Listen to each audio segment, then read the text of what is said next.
Oh God, we will hold on to your promises, Lord, that you will be with us and that nothing can stand against us, Lord. And today, God, as we worship your name, God, Lord, we will see only victory, God, in all our battles, Lord Jesus, for you are with us, Lord. Hallelujah. Oh, we declare Jesus. Oh, the weapon may be formed, but it won't prosper. The darkness falls, it won't prevail. 'Cause the God I serve knows only how to triumph. My God will never fail.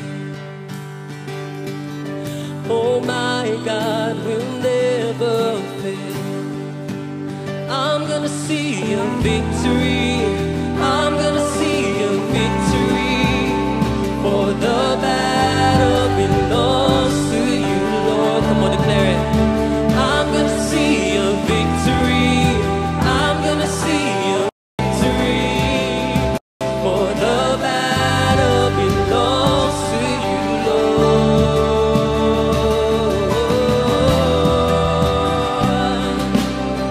Jesus, battle belongs to you, God. Holds power in the mighty name of Jesus. Yes, Lord. Every walk He wages, He will win. Oh God, I'm not back down from any giant, 'cause I know how this story ends. Come on, declare it. Yes, I know how this story ends. I'm gonna say, I'm gonna see a victory. I'm gonna see a victory. For the battle belongs to you, Lord. I'm gonna see a victory.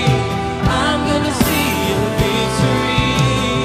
For the battle belongs to you, Lord. I'm gonna see a victory. I'm gonna see a victory. For the battle belongs to you, Lord. Oh God, I'm gonna see a victory. I'm gonna see a victory. For the battle belongs to you, Lord.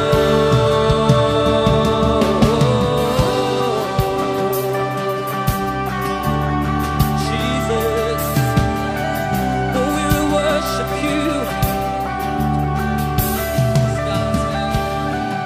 You take what the enemy meant for evil, and you turn it for good. You turn it for good. You take, Lord, you take what the enemy meant for evil, and you turn it for good. You turn it for good. Come on, declare it to Jesus today. You take what the enemy meant for evil, and you turn it for good. You turn it. You take what the enemy meant for evil, and you turn it for good. You turn it for good. You take what the enemy meant for evil, and you turn it for good. You turn it for good.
Praise God. Purihin po ang Panginoon Diyos. Good morning, good noon, good afternoon, good evening. Nasaan man po kayong panig ng mundo ngayon, kagaya ng lagi ko pong sinasabi, gusto ko kayong batiin ng isang mapagpalang araw po ng linggo.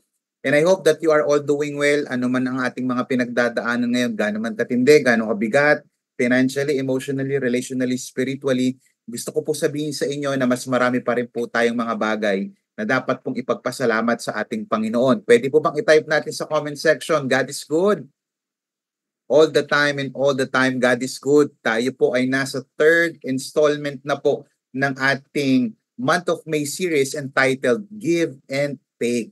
Ano yung maitutulong o magagawa ng ating pong pagtulong sa iba para sa ating pong spiritual journey o para sa ating pong spiritual success? Now, today po, napakaganda po sa ating pong third installment. Napakaganda po ng pag-uusapan natin because what we're going to talk about right now has something to do with our attitude. Pwede po bang i-type natin sa comment section, attitude?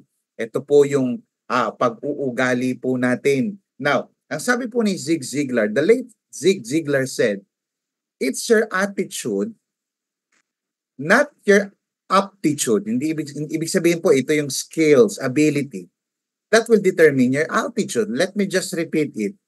It's your attitude, not your aptitude, that will determine your attitude. Napaka-importanting matutunan natin yung ating pong pag-uugali, yung ating pong behavior. Yan po yung magbibigay sa atin ng pag-angat po sa buhay. Ganon din po sa ating spiritual life. Whether po ikaw ay estudyante, negosyante, nag-aaral, o ikaw po ay nasa pagpapamilya o ikaw ay may relationship, importante po matutunan natin na napakahalaga po ng attitude po natin. Hindi lamang po basta yung skills, yung ability, although mahalaga po yun, but ito po yung atin pong attitude, yung nagde-determine ng pag-angat po natin sa buhay and including sa ating pong pananampalataya. Bakit po nasabi ko po ito? Kasi ito yung reason bakit marami ang mga magagaling pero bumabagsak pa rin. Ito rin po yung reason kung bakit maraming mga tao ang kaawa-awa kaysa sa kahanga-hanga. Bakit?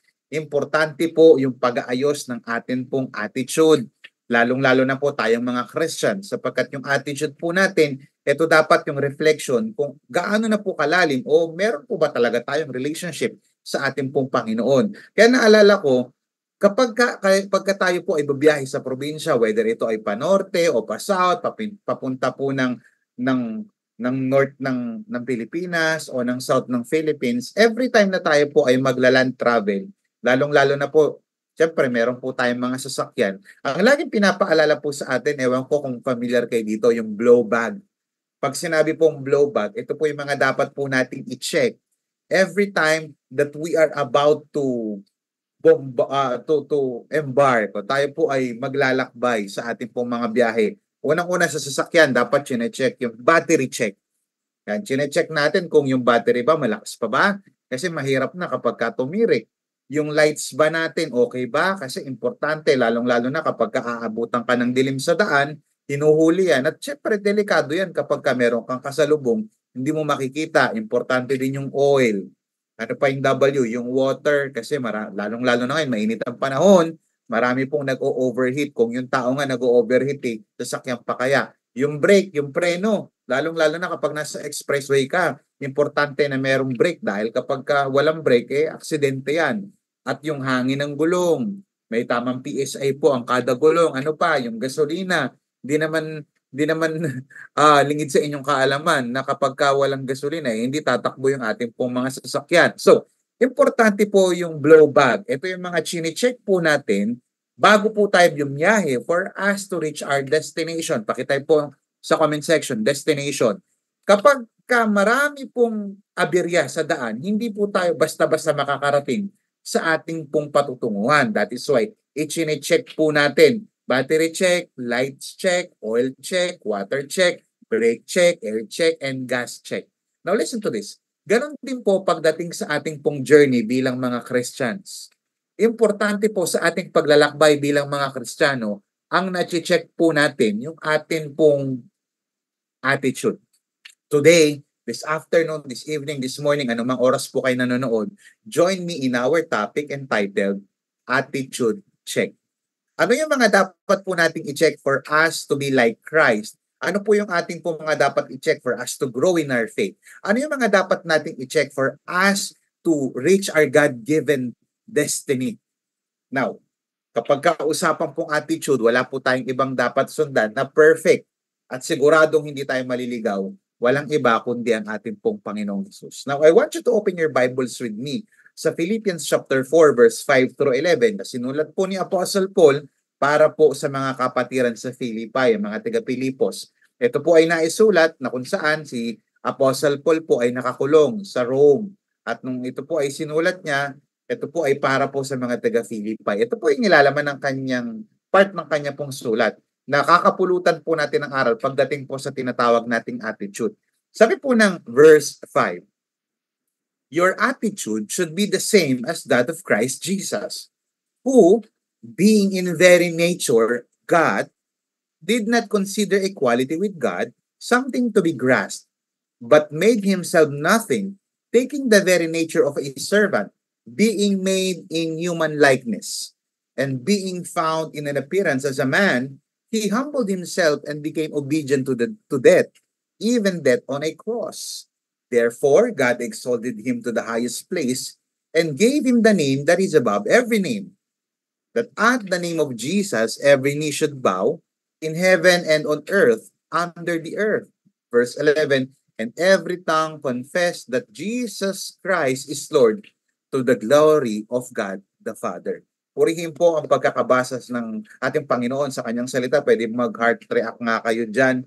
Pag sinabi pong attitude or let your attitude, lalabas po ang salitang phroneo na ang ibig sabihin po ay way of thinking and behavior. Sabi po ng translation, ng Greek translation yan, way of thinking, pag-iisip, and behavior, o yung gawa, to exercise the mind. Now, ang sinasabi lang ni Apostle Paul sa mga kapatiran natin na nakakabasa nito, including us, na tayo pong mga Christian, importante na ginagaya natin yung way of thinking ni Christ at saka yung behavior ni Christ. Kaya importante, lalong-lalo na po sa panahon po natin ngayon na punong-puno po ng information at social media effect sa ating buhay, importante na inilalapat po natin yung ating pong way of thinking and behavior sa way of thinking and behavior po ni Jesus. Why? Sinasabi po ng Bible that let your way of thinking and behavior, parang ganun po ang sinasabi niya pagka pinarapraise po natin yung Greek word niyan. Let your way of thinking and behavior should be the same as that Christ Jesus. Why? Kasi kung ano ang way of thinking and behavior mo, yun ang magdidikta ng magiging uri ng buhay mo.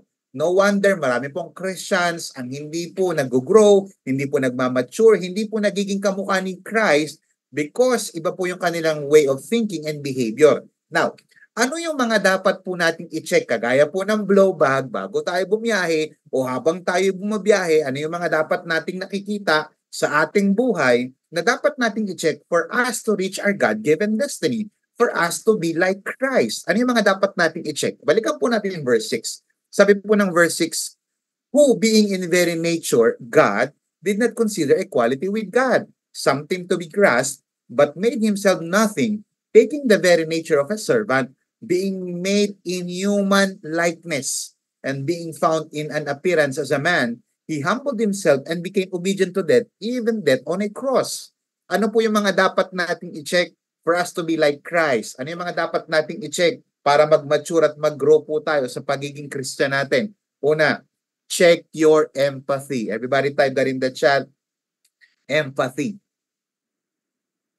In the Bible, makikita po natin marami pong mga theological reasons bakit po yung incarnation, not reincarnation, ay necessary. Pag sinabi pong incarnation, ito po yung deity na nagsakatawan tao. Magkaiba po yung incarnation sa reincarnation. We don't believe in reincarnation, but we believe in incarnation. Now, in this context, sa mga Philippians, o in this context sa Philippians, yung incarnation po, necessary po. Bakit necessary? Bakit kinakailangan mag-incarnate yung God at magkatawang tao? Kaya sabi ni Apostle Paul, who is in the very nature of God, did not consider equality with God.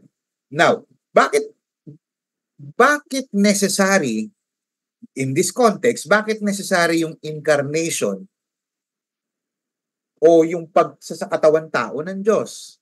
Now listen, ask me why. Come on, type that in the chat why. Incarnation was necessary in order that God could empathize with sinners.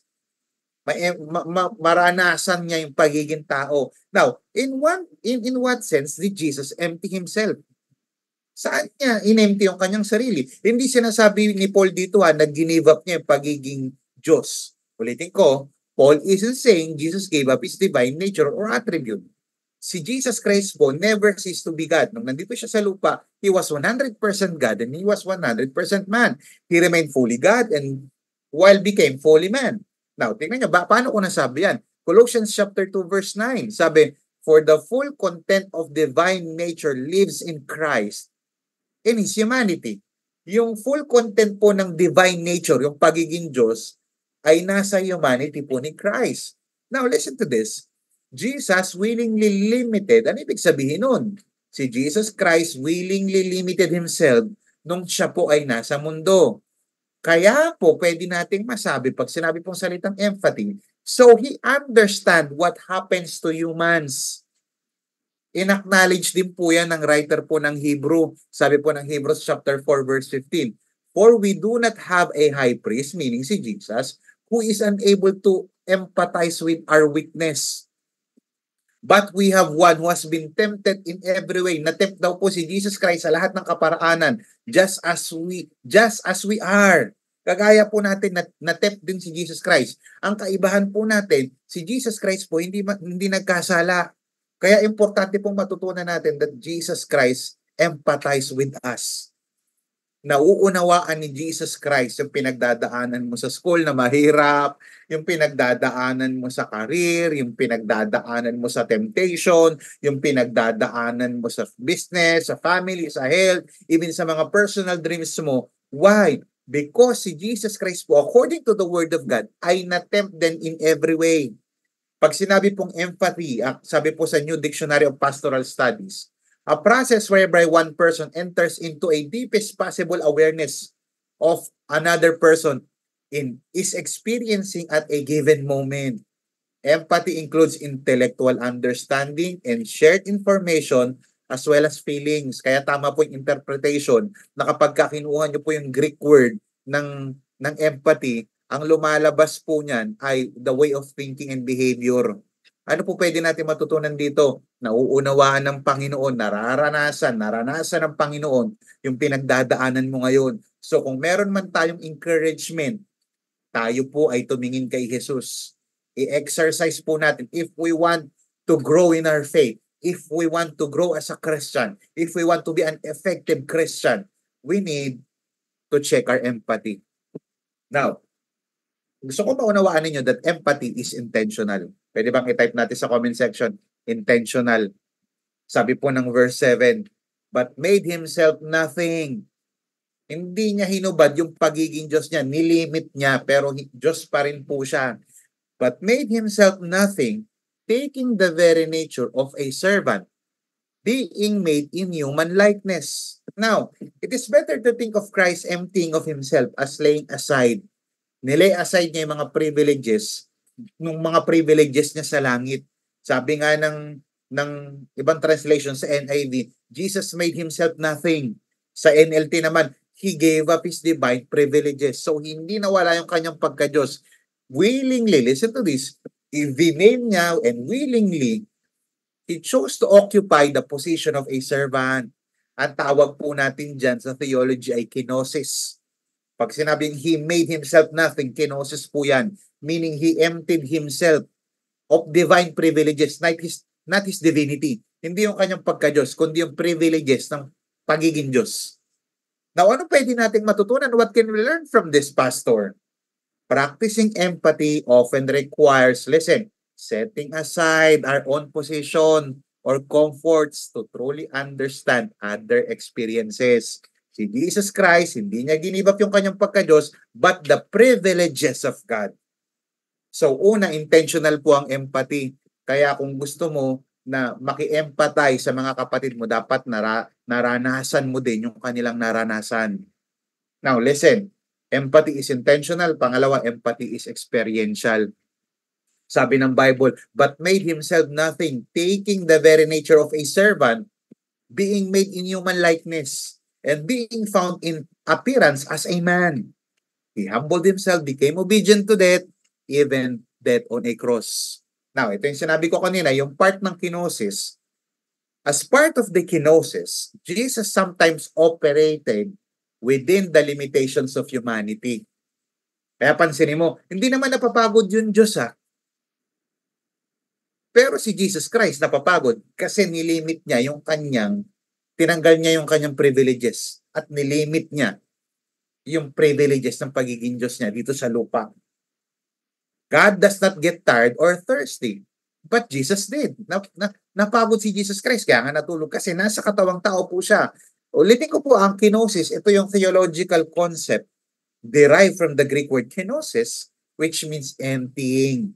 Sa Christian theology po, it refers specifically to the self-emptying of Christ in becoming human and taking on human nature.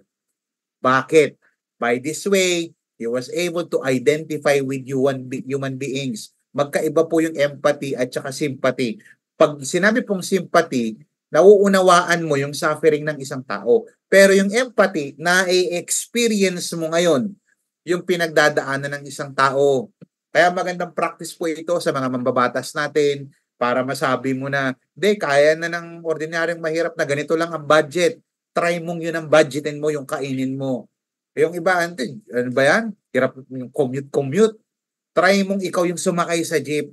I-try mo i-experience yung na-experience ng mga ordinaryong tao. Try mo mag-commute araw-araw. Try mo pumila kumuha ng lisensya. Hindi yung nagpapapixer ka.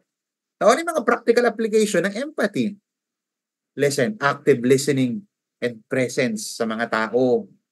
Ibig sabihin, kapag meron kang kaibigan, when a friend shares their struggles, give them your undivided attention, para maramdaman mo yung kanilang pinagdadaanan at i-acknowledge mo yung kanilang feelings. Ano pa? Sa mga volunteer, pwede ka mag-volunteer sa mga homeless para maranasan mo, ganito pala ang pakiramdam ng walang aircon. Ganito pala ang pakiramdam na walang pang-almusal at pangtanghalian, hapunan lang. Para malaman mo ang kanilang pinagdadaanan. Read a lot of books, watch documentaries. Kaya aralin po natin, hindi po purkit okay tayo ngayon, mahirap po, hindi po pantay-pantay yung ating pong status sa buhay. Kaya importante yung empathy po natin. Yung maranasan din natin, yung nararanasan paminsan-minsan ng mga taong naghihirap. Sabi po ni Barack Obama, empathy is a quality of character that can change the world. Magandang foundation po ang empathy para maging mabuting tao ka. Ulitin ko, magandang foundation ng empathy para maging mabuting tao ka at maging mahusay kang leader sa school, sa career, sa business, sa family, sa health, sa mga pangarap mo, sa relationship mo. Even sa relationship mo kay Lord, maganda makipag-empathy ka. Maranasan mo yung nararanasan din po ng ibang tao para maging mabuti ka lalong tao at maging maayos kang Christian. Palakpakan po natin ang ating Panginoon. Point number 2, ano po yung una? Check your empathy. Pangalawa, and being found in an appearance as a man, he humbled himself and became obedient to death, even death on a cross. Point number 1, check your empathy. Pangalawa po, check your humility. Everybody type that in the chat, humility. Yung salita pong humility sa Griego, ang ibig sabihin po niyan, the Greek word for humility is tapeinuo, which meaning po niyan, to depress or to bring low. Ulitin ko po, the Greek word for humility is tapeinuo, meaning to depress or to bring low, magpakumbaba. Ano po pwede natin matutunan sa humility? Hindi po lahat marunong magpakumbaba at hindi po lahat nakakapagpakumbaba. Ano po pwede natin matutunan? Kasi number 1, humility is costly. And being found in appearance as a man. Ito po, ito pong verse 8 na ito, hinighlight po yung great humility ni Jesus Christ. Who, listen to this, who despite His divine nature, having His divine nature, chose to become human and submit to a humiliating and painful death for the sake of humanity. Dito po pinapakita yung perfect yung example ng humility by sacrificing. Listen, sacrifice o humility involves sacrifice. Ano yun? Ano yung nature ng humility? Self-emptying, yung service ni God and obedience sa kalooban ng Ama. Personal sacrifice po. Listen, humility can require giving up personal comfort, recognition, or advantages. Marami po sa atin hindi handang magpakumbaba kasi gusto ng tao na recognize, gusto ng tao yung personal comfort, gusto niya yung laging siya yung may advantage, gusto niya siya yung laging lamang. Humility takes a lot of personal. In order for you to be humble, it takes a lot of personal sacrifices. Why? Because humility requires giving up personal comfort, recognition, and advantages. Ano pa? Endurance tsaka suffering. Being humble means enduring hardships. Yung iniinda mo, yung may pinagdadaanan kang mahirap sa family, sa school, sa health, pero nagpapakumbaba ka pa rin sa harapan ng Panginoon that whatever happens, Lord, I'm still gonna follow you. I'm still gonna, sisiguraduhin ko na makikita ng tao, makikita pa rin nila na Christian ako whatever happens. Humility is costly. Sa leadership, costly yan. Sa relationship, yung selflessness, sa ating mga interaction, halimbawa, willing ka bang i-sacrifice yung comfort mo para sa minamahal mo? Willing ka bang i-sacrifice yung time mo para sa mga taong dapat ma-reach out? Willing ka bang mag-sacrifice para sa mga taong kinakailangan makakilala sa ating Panginoon? Willing ka bang i-sacrifice yung time, talent, and treasure mo for the sake of the kingdom of God? Ganon din po sa ating personal na paglago. Importante po yung humility. Bakit? Marami kasi sa atin, akala natin alam na lahat. If you want to grow as a Christian, intellectually speaking, you need to humble yourselves at sabihin mo sa sarili mo, I need a mentor, I need a guide, I need a coach, I need a life group, I need Jesus, I need His Word. And ultimately, kinakailangan po natin magpakumbaba sa harapan ng ating Panginoon. At itong mga ito means sacrificing our time for prayer meeting, for life group, for Lord's Day, sa ating pong tinatawag na mga devotional time in our training.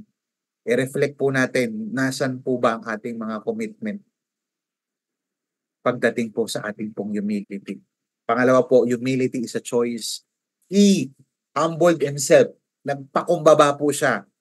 Now listen, yung self-humbling po ni Christ was not against His will. Listen, He was willing to took on the limitations of humanity. Although weakness and meekness may look similar, parang parehas yung weakness at saka meekness. Pag sinabing meekness, kababaang loob, humility, para sa ilan, kahinaan daw ang weakness. But they are not the same. Here's the difference. Weakness is lack of strength or lack of courage. Yung wala kang tapang, wala kang lakas. But meekness or an attitude of humility is strength and courage under control. Ang tunay na malakas, marunong magpakumbaba. Ang tunay na matapang, marunong magpakumbaba. Sabi ng Matthew chapter 23 verse 12, for whoever exalts himself will be humbled, and whoever humbles himself will be exalted. Importante po sa buhay nating mga mananampalataya, if you're a follower of Christ, you need to humble yourself. Do not exalt yourself. Hayaan mong si Lord ang mag-angat sa iyo sa mga panahon na nagpapakumbaba ka. Sabi po ni Robin Sharma, master begins with humility. Gaano karaming estudyante ang naging master dahil marunong magpakumbaba? Gaano karaming mga negosyante ang naging successful kasi marunong magpakumbaba? Willing silang matuto sa buhay at istorya at kaalaman ng ibang tao. Gaano karaming mga Christians ang lumago because they humble themselves at sinabi nila, kailangan ko ng tulong at kinakailangan ko magpakumbaba for me to become a master doon sa mga bagay na ginagawa ko. Kapag ka ikaw po ay nagpakumbaba, dahil sa humility, matatanggal ang sense of entitlement mo habang natututo ka o tinuturuan ka. Kaya matuto ka sa pamamagitan ng pagpapakumbaba. Sabi po ni Zig Ziglar, humility will open more doors than arrogance ever will. Kapag mayabang ka, kapag prideful ka, hindi ka nagpapakorek, hindi ka nagpaparebuke, punong-puno ng pride ang iyong puso, hindi ka mabubuksan ng mga opportunities. Humility will open more doors than arrogance ever will. Palakpakan po natin ang ating Panginoon. Point number 3. Sabi po ng verse 8, and being found in appearance as a man, he humbled himself and became obedient to death, even death on a cross. Ano po yung kinakailangan natin i-check for us to grow, for us to reach our God-given potential, God-given destiny? Pangatlo po, check your sacrifices. Now, obserbahan niyo pong maigi ito. Hindi sinabi sa verse na obedient to the Father. Hindi sinabi sa verse obedient to mother or brother or sister. Sinabi niya, obedient to death. It means sacrifice. Everybody type that in the chat, sacrifice. Now, tanong, marunong ka pa bang mag-sacrifice? Marami po sa atin hindi na nagsasacrifice. Listen, without sacrifice, there will be no success.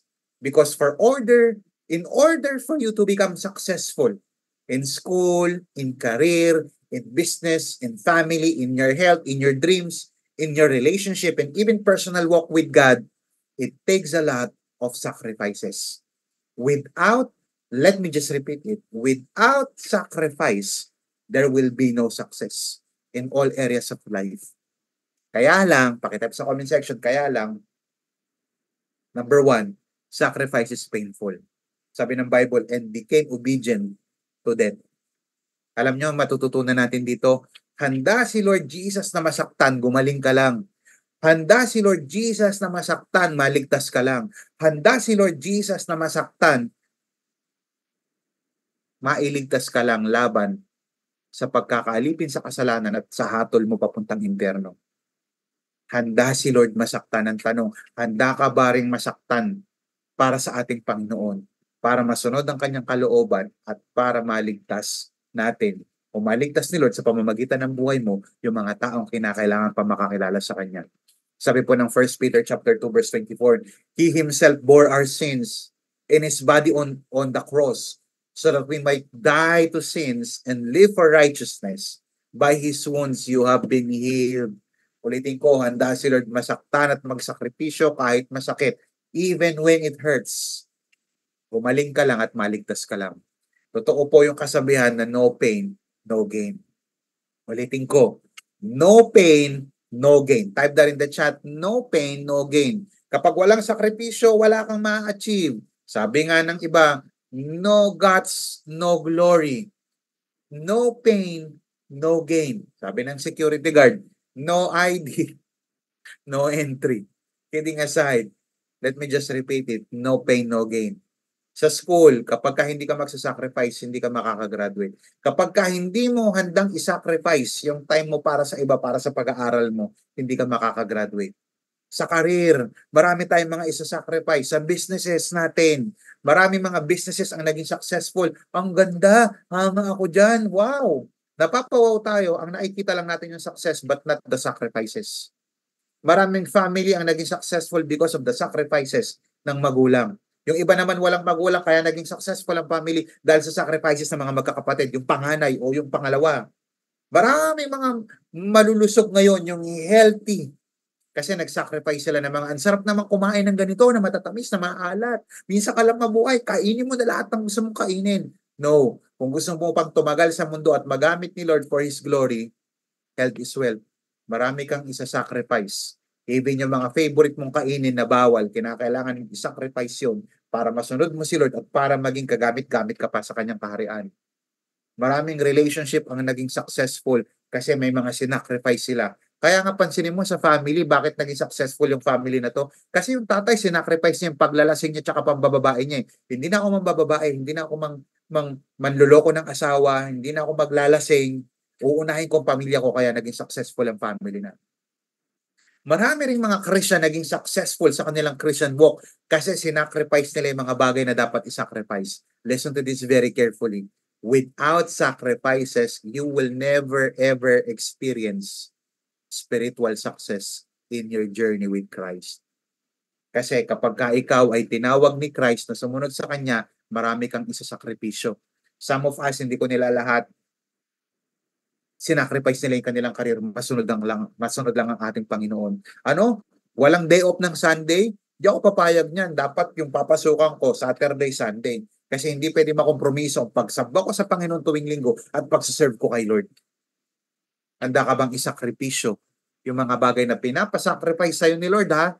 Hindi pinapasacrifice lang ng jowa mo o girlfriend mo o boyfriend mo. Yung specifically pinapasacrifice sa'yo ni Lord, handa ka bang ipasacrifice ito para makarating ka doon sa pinapapuntahan o pinapagawa sa iyo ng ating Panginoon? Hindi lang sacrifice is painful, sacrifice is shameful. Even death on a cross, nung panahon po ni Jesus Christ, hindi lang ito masakit, nakakahiya. According to scholars, si Jesus Christ, halos wala pong saplot nung siya po ay naipapo sa cross. It was not just a painful death, but a shameful death. Kahiya-hiya ito. Kalunos-lunos. Hindi lang masakit, nakakahiya. Kasi sa kanila, kapag naipako ka sa krus, kaya sa panahon nila, kaya pinapako sa krus para hindi na pamarisan. Si Jesus Christ did nothing wrong. He lived a perfect sinless life. Yet he died not just a painful but a shameful death. Mga kapatid, ang pagsasacrifice minsan nakakahiya. Kaya po tama yung kasabihan that if you want something you've never had, you must be willing to do something you've never done. Wala pa sa pamilya namin ang nakaka-graduate ng college. Gusto ko yun. Mukhang nakakahiya yung ginagawa ko. Pinag-aaral ko sarili ko, nagtitinda ako ng dyaryo bote o nagtitinda ako ng mga kalakal. Yung mga classmate ko kung ano-ano ginagawa, nagpapakasaya, nagpapakalulun sa barkada, samantalang ako, imbis na ipapasyal ko na lang. Yung iba, may mga kakilala ko, nagbibenta ng kalakal, nakakahiya. Yung iba, nagninegosyo sa kanilang murang edad. Why? Kasi may mga pangarap sila sa buhay. Kung gusto mong ikaw yung pinakaunang college graduate sa family mo, nakakahiya sa una. Pakinggan nyo maigi ito. Sacrifice. Minsan nakakahiya, pero sa dulo ay ginhawa. Marami nang nag-sacrifice, listen to this, kaya maraming mga negosyo ang naging successful dahil sa sacrifices ng mga negosyanteng ito. Marami nang gumanda ang katawan, naging maayos ang kalusugan dahil sa mga sacrifices ng tao. Kaya maraming nakakakilala pa rin sa Panginoon Diyos ngayon. Ultimately, kay Lord ang glory. Pero ibig sabihin ko lang, sa man's side, maraming tao ang willing mag-sacrifice ng kanilang career, ng kanilang time, ng kanilang talent, even ng kanilang treasure, para yung mga tao maabot lang. Sabi po ni Napoleon Hill, great achievement is usually born of great sacrifice and is never the result of selfishness. Kaya hindi nagtatagumpay ang isang tao dahil siya ay makasarili. Hindi ka magtatagumpay ng sarili mo lang. You need team, you need other people, ultimately you need God, and you need to sacrifice everything, even your life, para lang magtagumpay ang isang cause. Si Jesus Christ, He sacrificed His life for us. Now, the question is, let me close with this. Hanggang saan dinala ng attitude ni Jesus Christ si Jesus? Hanggang saan dinala ng attitude na ito si Jesus? Let's look at verse 9 hanggang 11. Sabi po ng verse 9, therefore, God exalted Him. Pakitype sa comment section, exalted. Therefore, God exalted Him to the highest place and gave Him the name that is above. Pakitype sa comment section, above every name. Verse 10, that at the name of Jesus, every knee should bow. Lahat ng artista, lahat ng sikat, makapangyarihang bansa man, nakakatakot na bansa, gaano kalaki, gaano kapopular, gaano kayaman, someday all knees will bow because Jesus Christ is the Lord of all. Every knee should bow in heaven and on earth, under the earth. Sabi ng verse 11, and every tongue confess that Jesus Christ is Lord to the glory of God the Father. Saan dinala ng attitude na ito si Jesus Christ? He was exalted. Ulitin ko po, ano pwede natin matutunan? Hindi tayo magiging kagaya ni Jesus Christ na King of Kings and Lord of Lords. Hindi tayo magiging kagaya ni Jesus Christ na Son of God, the Messiah. Hindi tayo magiging kagaya ni Jesus Christ na Diyos na nagsakatawan tao. But by principle, your attitude, like Jesus, will determine your altitude, yung pag-angat. Kaya kung gusto mong umangat, kakaiba ka sa school, sa business, kakaiba ka sa company mo, kakaiba ka sa family mo, kakaiba ka sa community mo, see to it that you have the attitude of Christ. Kapag ka hindi ka na makaahon, check your attitude. Kung gusto mong makabangon, check your attitude. Attitude check. Listen to this. Attitude check. Check your empathy. Check your humility. Check your sacrifices. Let me close with this verse. Verse 5. Your attitude should be the same as that of Christ Jesus. Why? Kasi yung attitude na ito ang magbabago ng buhay mo, ng pamilya mo, ng karir mo, at ng pagkatao mo. Ang sabi po, meron akong naalalang quote, sabi doon, bad attitude is like a flat tire. You will never reach your destination or you will never go farther unless you change it. Ang bad attitude daw, masamang pag-uugali, parang flat na gulong. Hindi ka makakarating sa destination mo, maliban na lamang baguhin mo, palitan mo yung tire. Listen, ang good news, Jesus can share His attitude, His specific attitude with you and me. Tandaan mo, may attitude si Lord na hindi pwedeng i-share, kagaya ng omnipotent, yan, omniscient, omnipresent. Ibig sabihin, si Lord ay nasa lahat ng lugar, si Lord ay, alam ni Lord ang lahat at makapangyarihan si Lord. Hindi niya pwedeng i-share yun. Pero may attitude o may attribute si Lord na pwede niyang i-share sa atin para maging kawangis tayo ng Diyos o kawangis natin si Kristo. Para ikaayos ang buhay natin, like empathy, humility, sinishare ni Jesus Christ yan. Even yung sacrificial mentality. Babaguhin ka nito, iaahon ka nito, at aayusin ka nito. Tanong, sino po dito ngayon sa ating pong mga online attendees na gusto mo magkaroon ng attitude like Jesus? Ito yung attitude, ulitin ko, ito yung attitude na magbabago ng buhay mo, magpapagaling sa buhay mo, at ito yung attitude na magbabago ng landas mo. Check your empathy, check your humility, check your sacrifices. Manalangin po tayo. Heavenly Father, we thank you for this morning, evening, afternoon. God, I pray na baguhin niyo po yung aming pong asal, yung aming pag-uugali. Tulungan niyo po kami na magkaroon ng pag-iisip at pag-uugali, meaning our actions, na kagaya po ng kay Kristo. Lord, kung kami po ay nalalayo na sa inyo, ilapit niyo po kami. Kung kinakailangan dumaan po kami sa pagpapalo bago ang pagpapala, so be it, Lord. I pray, Lord, sa mga kaibigan ko po na nakakapakinig ngayon, I pray that you save them. If you want to be saved by Christ, if you want to experience heaven here on earth, if you want to be sure with your soul, kung ano man ang mangyari sa'yo, gusto mo makasigurado sa kaluluwa mo na pupunta ka ng paraiso o yung tahanan ng Diyos sa langit. If you want to be saved, just surrender your life to Jesus. Pastor, how can I surrender my life to Jesus? Una, admit that you are a sinner. Admit that you cannot save yourself and admit that only Jesus can save you. Meaning, point number 2, believe in Jesus for your salvation. Do not believe in your good works. Your good works cannot save you. Believe in the Lord Jesus and confess right now that Jesus Christ is the Lord of your life. I-confess mo that starting today, I'm gonna follow Christ no matter what. I-confess mo that starting today, I'm gonna follow your word. Starting today, I'm gonna find the life group. I'm gonna attend this church.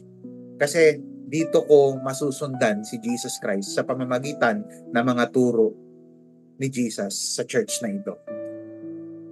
Kung ikaw ang tinutukoy na mensahe ngayon, surrender your life, admit that you're a sinner, believe in the Lord Jesus Christ for your salvation, and confess Jesus Christ as your Lord and Savior. Sa mga kapatid ko na naririto na nadi-discourage, I pray for restoration. I pray, Lord God, that you provide for the needs of my brothers and sisters. I pray that you heal them. I pray that you protect them. I pray that you change their attitudes. Father, allow us to totally be transformed as we check our empathy, our humility, and our sacrifices. Kagaya ng empathy, humility, at sacrifices ni Jesus. God, we love you. We thank you. It's in Jesus' mighty name we pray. Amen and amen. Palakpakan po natin ang ating Panginoon. Purihin po ang Diyos. Pagpalain po kayo ng ating Panginoon.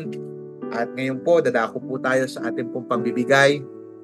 Ibigay po natin ang nararapat para sa ating pong Panginoon. Ibigay po natin kung ano ang deserving ng isang hari, ng Diyos na mga Diyos at hari na mga hari. Pagpalain po tayo ng ating Panginoon. God bless you and see you again next week.